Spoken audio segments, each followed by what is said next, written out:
Alright, finally getting around to actually videoing a cook. It won't be the first cook that I've done on the big wood. I guess it'll be the third. So the first one I did a couple of rack of spare ribs. Turned out really well. Tried videotaping it and it just didn't work out real well. The big wood, it performed great. Stuck at about 250, 255 for the whole cook. I even went to the store, picked some stuff up while it was going, had no problems leaving it. You know, just got to make sure that water pan stays full. So today we're going to do chicken and just a rack of baby backs, and kind of show you how I've been setting up the smoker box, and then we'll go from there. And then I'll get into kind of good that I've done a few cooks on it, because I can give a little more in-depth review of what I like and some dislike. Alright, so I got a little bit of charcoal starting up, and chimney cap. I use just a little piece of fire starter to get it going. If you've got a grill that's got a side burner, you can just set it on there and get it going also. While that's going, a couple of things that I noticed. I guess my second cook was I did ribs and some pork belly. And the one thing I noticed doing those and the other cook is the spacing between the grates. I'm sure there's a reason that there's a big gap in between the top grate. You can see a grate between where the top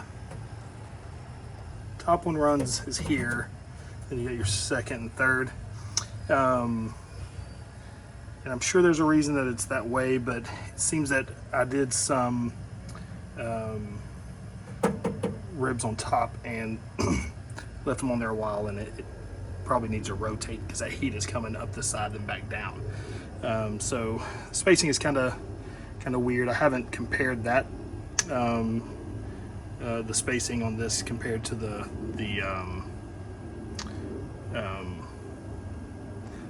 I went blank. This is the big wood, the backwoods. Sorry, the backwoods smoker. So that's one thing. Other thing with the water pan, it holds about 2 gallons of water. When it's easier to take the grates out to fill it up, I just use a little pail to fill it up. Also, when you're done and if it's still got quite a bit of water in it, scoop some out. Don't try to lift that up and out. It'll splash everywhere and get all over everything. So just get a cup or something, scoop some out to where it's a little easier to maneuver. So far, that's kind of the only, it's not really negatives, just features that I've kind of learned to handle a little better. Like I said, the ribs and burn ends, I did it, took this, actually hauled it to the deer lease and did a couple of baby backs and pork belly, and it was amazing. I didn't even wrap the ribs. I just left them on for about 4 hours and they turned out perfect. The first set of spare ribs I did, I wrapped them and it overcooked them. That cook chamber stays so moist inside there that I don't think you need. At least for me, I'm going to do another set of baby backs and I'm not going to wrap them. I'll maybe baste them a little bit, mop them a couple of times, but I'm just going to let them go because the humidity in there is so good that I don't, for me at least, I don't need to wrap them. It consistently gets about 7 hours of smoke before it starts dying off. So it's a pretty decent length of time on one fill up of the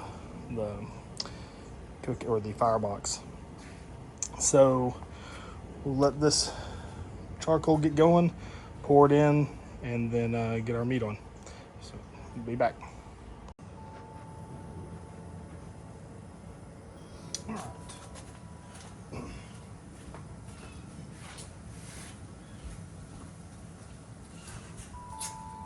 The charcoal is done. I'm gonna go ahead and pour it in the corner.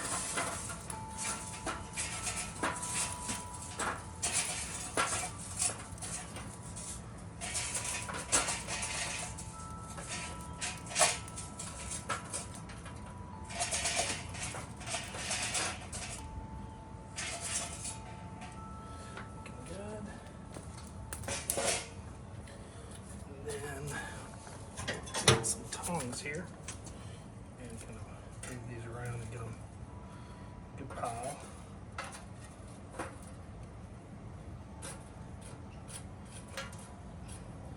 Yeah. Then we'll take the charcoal and fill it up around it.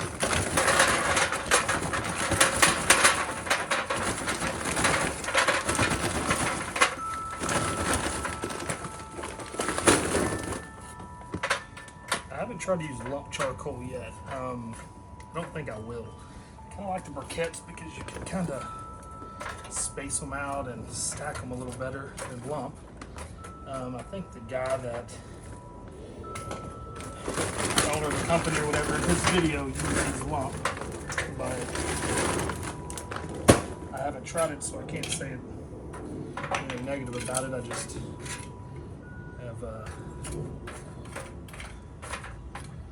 have looked at the briquettes and where I've stayed. So those are in there. Wood chunks come next. Space them out. You have a little bit of space to play with between the charcoal and the top of the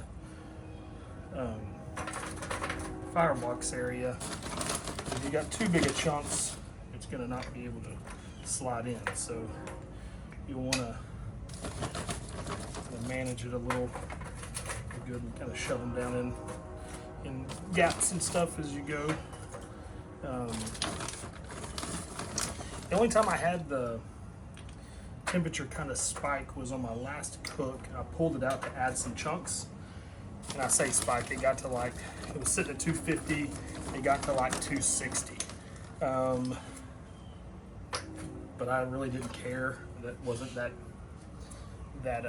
concerning for me, that tip. So I'll slide this in now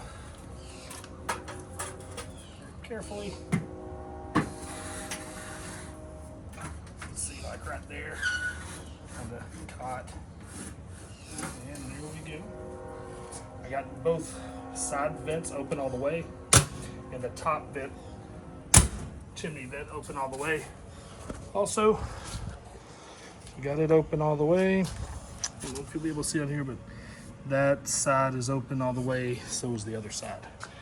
So the temp right now.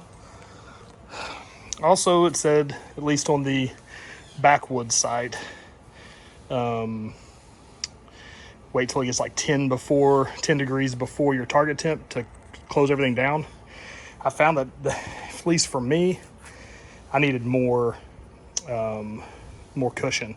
So probably at around 220, 225, something like that, I'll close the bottom vents to about an inch or so, 2 finger width, something like that. And it'll probably settle right in around 250, and I won't have to mess with it. I can't say enough about this smoker. The times I've cooked on it has been perfect. The meat has turned out better than anything I've cooked, way better than any pellet smoking I've done. Flavors there, and it's a little bit more time to set it up to get it going, but I think it's so worth it, because once it gets set, it's literally, you can do what you want to do.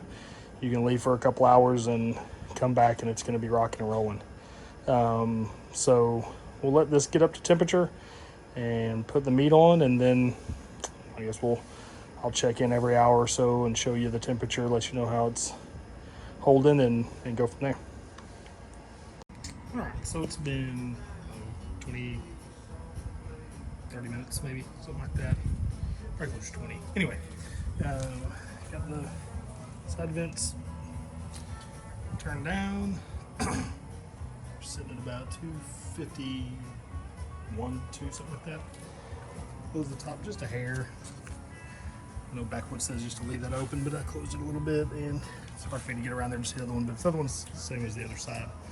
So looks like we'll be holding right here at 250, and you know, the same concept would apply if you wanted to cook at 275. I'd probably shut it down about 260, close your vents down, and probably settle right in about 275.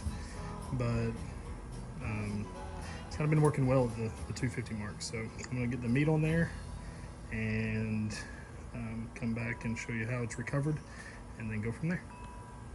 So it's been about 10 minutes since I put the meat on, and it is kind of just sitting there around 200. So I put 1 rack of baby back ribs and then about 8.5 pounds, 9 pounds of chicken quarters. So, and they weren't, room temperature when I put them on. They were still probably pretty cold. So, that might be something to think about is, the last times I've cooked, I think the most I've ever put on there was like 2 rack of ribs and some burnt ends, or a rack of ribs. So, the more you fill it up, like any other smoker, the more you fill it up with cold meat, the longer it's going to take to get up to your target temp. So it'll be interesting to see how long this takes. I opened the top vent all the way just to maybe help it out a little bit, but I'm not really going to touch the bottom vents and just kind of see when it starts recovering. So that, I don't know if it's any different than any other smoker really, but just this is kind of the longest it's taken it for me to rebound to your target temp. So check back in here in a little while and see where it sits. All right, so I got impatient. After about 5 or so more minutes, it was still sitting just at 200. So I opened up all the vents, all of them, the bottom 2, all the way, and after just a few minutes, it reached about 240. So I closed them back down like they normally do in the beginning, and we'll see. I'm sure it'll settle right around 250, 255, something like that. So that's kind of the first time I've had an issue with it regaining its, or bouncing back to its target temperature after you put meat on. So a couple of things that may help with that is I'm using the kind of an off-brand charcoal I haven't ever used. It was on sale. Usually I use Kingsford, so that may be something to it. If Kingsford burns a little hotter. Also, maybe smart when you're loading up those racks to go and just pull the racks out, load them up, and then you just open the cook chamber, slide the racks in, and you're done. So, I let a lot of heat out of that cook chamber by just pulling the racks out, setting everything on there. It took a while with all those chicken quarters. So I think next time if I do chicken quarters that many at a time, I'll just have them loaded up already on the racks, slide them in, shut it, and hopefully won't lose, near as much temperature. So we'll see where this settles. It's climbing to 250 right now. So it's gone up another 10 degrees. And it should settle in right around there, I would think. So we'll see. But that was kind of the first kind of hiccup I've had with it, but I've never loaded it down with, all 3 racks holding meat. So I'm sure that has something to do with it, obviously. And so it kind of be a good experiment to see if, after you've kind of got it set to go back to the target temperature, you open everything back up to raise the temperature, if you can, close it down and it still hold as good as it normally does. So I'm expecting it will, but we'll check back in about, 20 or 30 minutes and see where we're sitting, and then go from there. All right, so it's been about 30 minutes, and when I left you last, we were sitting about 250, and then it started dropping again on me. So open everything up again, got it back up, close it down, and we've been sitting now about 255. So I think we're there now to just let it go. Again, I don't know what went wrong with all this, except for just tons of cold meat and hard to recover from that. Charcoal could be a thing. So the next video I'll do, or posting I'll make, is going to be when I do a brisket, and I'm going to use my Kingsford charcoal that I normally use, and I'm going to do it kind of the same. I'm going to how I normally would do it, and see if I have the same issues. But for right now, it's sitting at 255, and cross fingers, it's just going to hang there. So I think we've kind of knocked the cold out of that meat finally, and that cooking chamber is going to stay at a constant temperature. So again, this is kind of the most I've had to mess with the vents at all. So good thing in the sense that if you're doing a couple rack of ribs, you're not going to have a problem. If you're doing just some chicken, you're probably not going to have a problem. But you know, if you're loading it down with cold meat, it might become an issue. Plus, like I said, I've never used this kind of charcoal before, so that could be part of it. But we'll let it sit here, and I'll check it in about 30 minutes. Make sure it's still sitting there right around 250, and then we'll baste the ribs, check and see how the meat's looking, and go from there. All right, so we're about, I don't know, 40 minutes back. Staying at 250. I've got my vents pretty much all the way open on the sides. So I'm thinking it might be the charcoal. But let's look at these. This meat and these ribs. There's that rack of chicken. We got chicken ribs are looking really good. I'm going to baste them a little bit, and then so what I mean by the chicken at the top is kind of getting a little brown, so I'm going to rotate those around. But I'm going to baste the ribs, rotate the chicken, and then check back in on it. All right, so it stayed about 250 the whole time with everything open. I opened the firebox and charcoal was burned way down, so I just don't think this charcoal is good. It's B&B, I believe.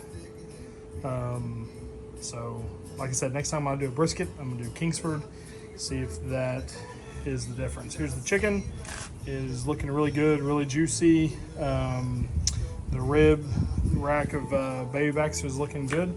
Just gonna leave it on there. It's climbed back up to close to 250 is what it'll end up being. So not horrible, but not the perfect experience I've kind of had with this smoker the last few cooks. So like I said, I think it's a twofold of just loading it down with cold meat and then some charcoal I've never used. That's the only things I can think of. So we'll see if when I do the brisket, if it is more normal and functions the right way, and then I'll know. So we'll check these ribs out here in another 30-45 minutes or so, and go from there. But it still wasn't as much upkeep or babysitting as it is with a offset, at least for me. It's a good learning experience. I'm glad we kind of tried something different, like I said, with the different charcoal, and was able to see what that might affect. So we'll try the next thing. All right, so after all the hiccups I had with the temperature, it settled in at 260. So anyway, which is perfect. I will say I just tried some chicken, and it is fantastic. Best chicken I've made. And here's the rack of rib. It's been on about 4 hours. I never wrapped it, obviously. Basted it a few times, but there's so much moisture inside that cooking chamber that I just don't see the need to wrap them. So that's just me, and from kind of what I've figured out through this. But I think I'm about to pull it off. You can see the meat coming away from the bone. So I'm gonna pull it off and try it out, and I'm sure it's just gonna be fantastic. Next time, like I said, when I do a brisket, I'm gonna go back with Kingsford charcoal and see if that was what was going on. While I'm thinking about it, this top handle or latch, it was hard to close. A couple of days ago when I was just kind of checking it out, it would kind of stick right here, and I would have to pull it open to close it. And so I checked the hinge, I adjusted it, it didn't do anything, and I ended up just squirting some WD-40 right in there in the hinge or in the handle, and now closes perfect. So if it ever happens to y'all, that's probably all it is just this gets a little, with the weather, sticks a little bit and doesn't run as smooth.